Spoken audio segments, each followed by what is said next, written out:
بسم الله الرحمن الرحيم.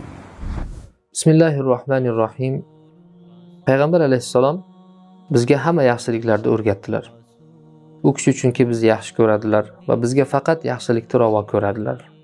O'zlari aytganlaridek, innahu lam yakun nabiyyun qabli illa kana haqqan alayhi an yadulla ummatahu ala khayri ma ya'lamuhu lahum va yunzirahum sharra ma ya'lamuhu lahum. Mendan oldin o'tgan har bitta payg'ambarga o'zi bilgan hamma yaxshilikni ummatiga o'rgatishligi va o'zi bilgan hamma yomonliklardan ularni ogohlantirishi farz edi. Xuddi shunday Rasululloh ham qanaqangi yaxshilik bo'lsa bizga o'rgatib ketdilar. Sahobalar aytganlaridek, hatto osmonda uchayotgan qush haqida ham bizga ma'lumot berdilar Rasululloh. Bu yerda biz Rasululloh hamma narsani ikir-chikirigacha o'rgatgan demoqchi emasmiz, balki umumiy qoida va asosiy mavzularni o'rgatib ketganlar. Agar musulmon kishi mana shularni tushunib hayotiga tatbiq qila olsa, albatta muvaffaqiyatga erishadi. Robbisi bilan qanday muomala qilishni o'rganadi, oilasi bilan qanday muomala qilish va atrofdagi insonlar bilan qanday muomala qilib yashashni o'rganadi. Muvaffaqiyat sirlarini biz boshqa joylardan axtarishga muhtoj emasmiz. Payg'ambar alayhissalomning hadislari, ko'rsatmalarida sinchkovlik bilan qarab, agar yaxshilab tushunib, tadabbur, tafakkur qiladigan bo'lsak, Rasulullohning ko'rsatmalarining ichida bor.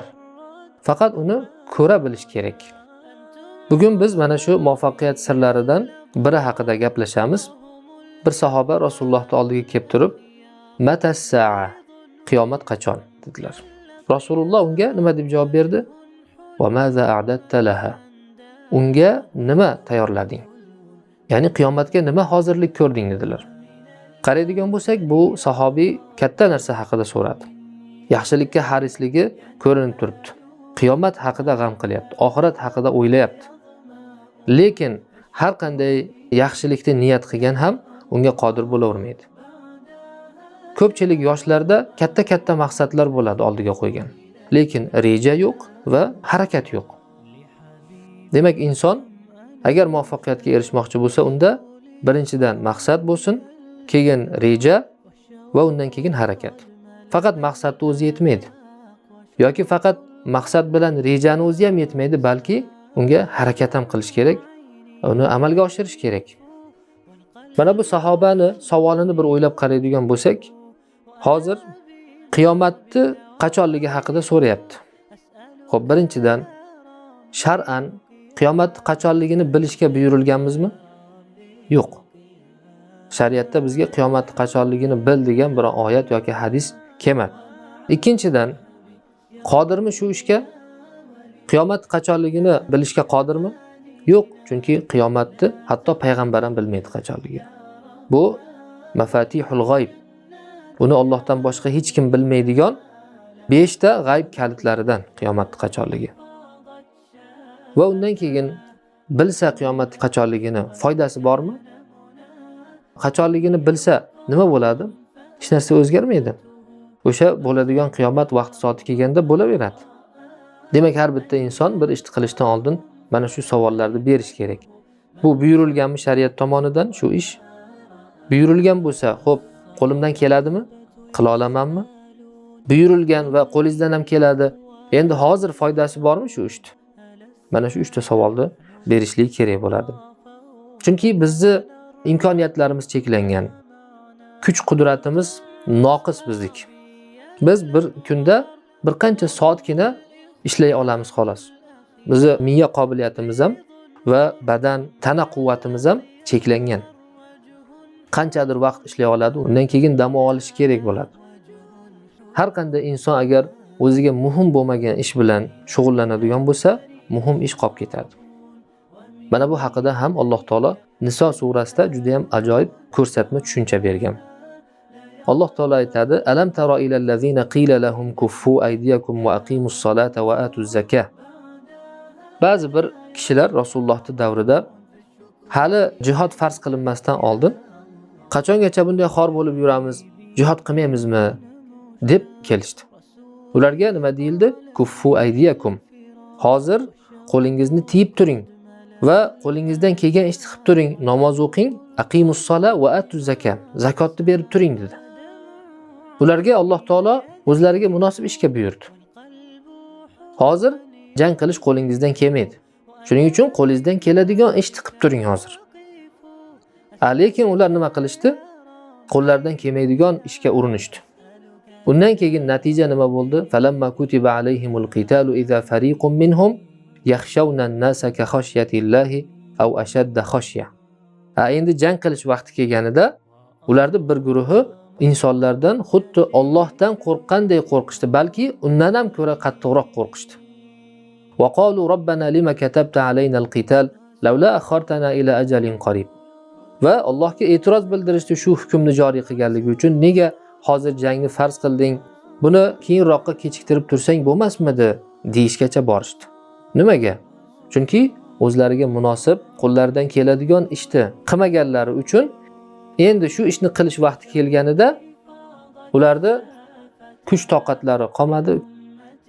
Demak, inson havoda yurmasligi kerak. Yerda yashashligi kerak va qo'lidan keladigan ishni qilishligi kerak. Mana shunga haris bo'lishligi kerak. Mana shu surani boshqa bir oyatida Alloh taolo shu haqida ham yana ajoyib ko'rsatma beradi.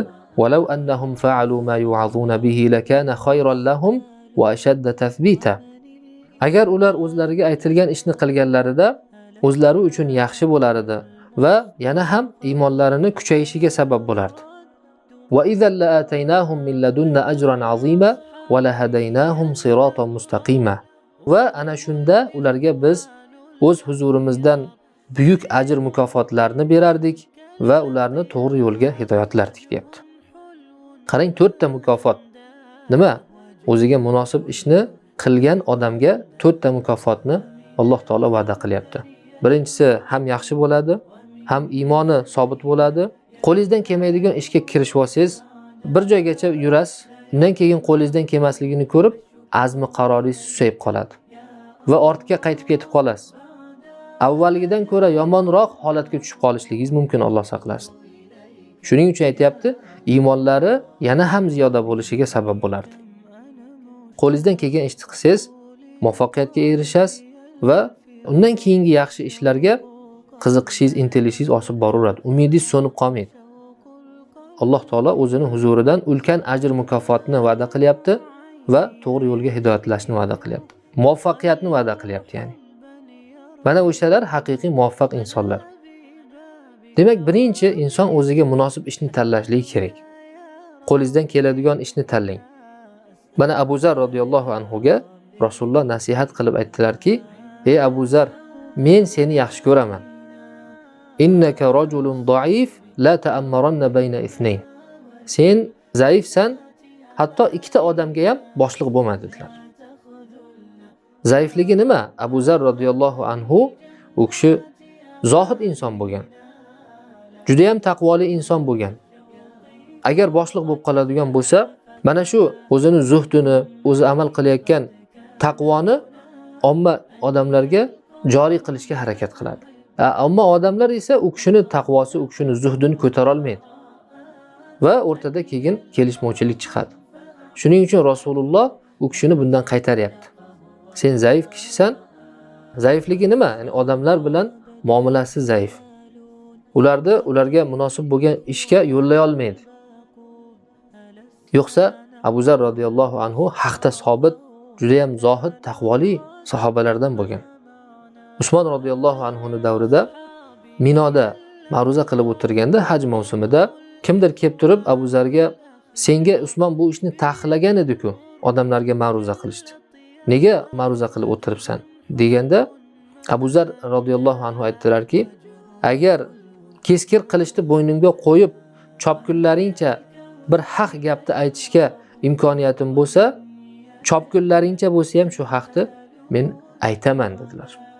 Ya'ni shunday haqda sobit qadam sahobalardan bo'lgan. Lekin rahbarlik qila oladigan inson bo'lmagan. Shuning uchun Rasululloh u kishiga nasihat qilib aytayaptiki: "Men seni yaxshi ko'raman, ikkita insonga bo'lsa ham rahbar bo'lma." Ya'ni inson o'ziga munosib va o'zi qila oladigan ishni tanlashligi kerak. Demak, o'zi har qanday narsa mana bu 3 ta holatdan tashqariga chiqib ketmaydi. Birinchisi, ahamiyat berishga, vaqt sarflashga, o'ylab o'tirishga arzimaydigan narsalar. Misol uchun keraksiz xabarlar hozirgi kundagi. Sizdan kim necha ming kilometrdagi bir suvga tushib ketgan mushukni xabari kerakmi sizga? Kerak emas. Yoki bo'lmasa falon futbolistni falon jamoadan falon jamoaga o'tgani, qancha maosh olishi uni, qayerlarda ovqatlanishi, falon aktyorni avtobiografiyasi, yoshligida qayerlarda o'qigan, nimalar qilgan, umuman keraksiz narsalar bular. Vaqt sarflashga va o'ylashga arzimaydigan narsalar. Ikkinchisi, o'ylashga arziydi, vaqt sarflashga ham arziydi, lekin qo'lingizdan kelmaydigan ishlar. Masalan, biron bir qarindoshingiz og'ir bir musibatga chalingan. Aytaylik, qamalib qolgan yoki katta qarzga botib qolgan. Arziydimi? O'ylashga, g'am qilishga arziydi, lekin qo'lingizdan kelmaydi yordam qilish. Uchinchisi, o'ylashga ham arziydi, g'am qilishga ham arziydi va qo'lingizdan keladi. Haqiqiy muvaffaq inson mana shu qo'lidan keladigan va o'ylashga arziydigan muhim ish bilan shug'ullangan kishidir. Albatta endi nimalar o'ylashga arziydi, nimalar haqida g'am qilishimiz kerak? Buni Rasulullohning sunnatlari, Qur'ondan o'rganamiz va mana shu sahoba so'ragandek muvaffaqiyatga erishgan insonlardan o'rganamiz. Sahoba kelib Rasulullohdan so'rayapti. Rasululloh uni o'ziga munosib ishga va qilish kerak bo'lgan ishga uni yo'naltiryapti. Mana shunday hayotda muvaffaqiyatga erishgan insonlarning tajribasidan foydalanish bizga muvaffaqiyatga elitadigan yo'lni qisqartiradi bizga. Alloh taolo bizni muvaffaq insonlardan qilsin. Assalomu alaykum va rahmatullohi va barakatuh.